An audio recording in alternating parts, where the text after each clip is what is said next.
A third of all delegates in the Republican presidential primary are up for grabs this week. 15 states will hold GOP nominating contests on this Super Tuesday.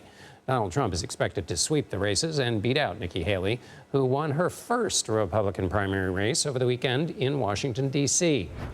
A new CBS News poll also shows Trump leading President Biden by 4 points in a presumed general election rematch.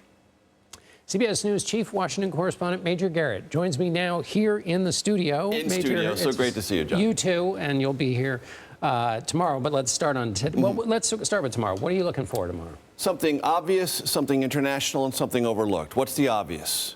Is tomorrow the end for Nikki Haley? If she doesn't show some sort of traction, John, in Maine, Minnesota, Colorado, Alaska, those are the states that kind of line up for her and her message.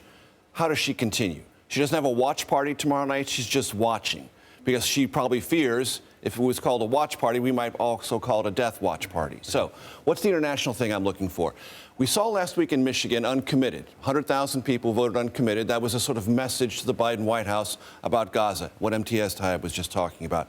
There are efforts to do that in Minnesota, Massachusetts, Colorado, and California. Do they gain any traction? The reason I'm watching that is because in the last week, Biden White House rhetoric has gotten much more noticeable about the humanitarian disaster in Gaza as a direct reflection of the political pressure this uncommitted vote in Michigan placed before them. What's the other overlooked thing I'm looking for?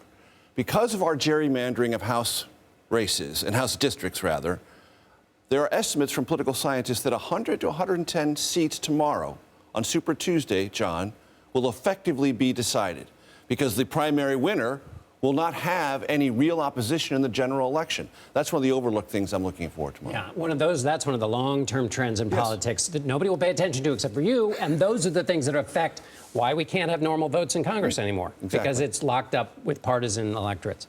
That's a great point.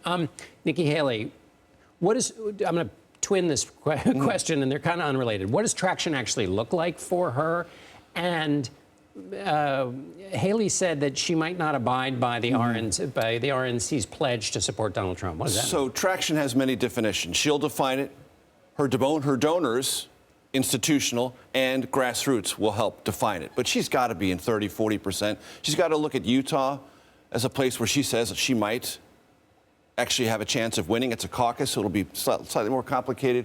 But she needs, if not a victory, some 30 or 40% at least, to show that there is a section of the Republican Party that continues to want her voice out there.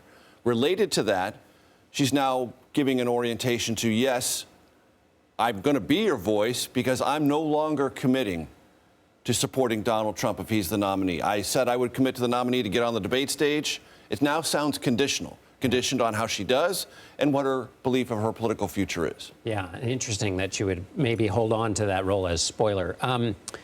Let me ask you this. If tomorrow is essentially the end of this, and everybody knows that it's essentially going to be Trump v. Biden, that I think is the earliest we've essentially known what the final race would look. What will that do to the shape of this campaign now? Does it advantage one candidate over another? How do you just think it will proceed, given that huge span of time? So it will test the core assumptions of the two candidates. The Trump assumption is I've got enthusiasm and I've got angry people really ticked off about inflation and secondarily immigration.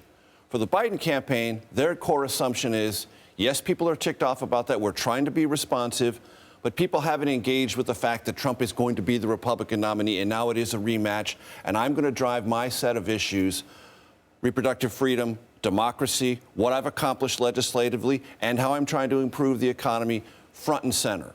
And let's be honest, tomorrow is really not Super Tuesday. It's Super Thursday this week. The State of the Union and how the president presents with the aura of you're too old to serve, I have doubts about your ability to fill out a second term, will be front and center. His performance will be an indicator of how the nation begins to, in a general election context, digest that question. And the White House is not lowering the bar in terms of how vigorous he's going to be. I mean, you might think he shows up on a skateboard. Major Garrett, we'll be talking a lot tomorrow. Thanks for being here. You got it. CBS News will have coverage all day during Super Tuesday, including a special edition of Primetime at 11 p.m. Eastern.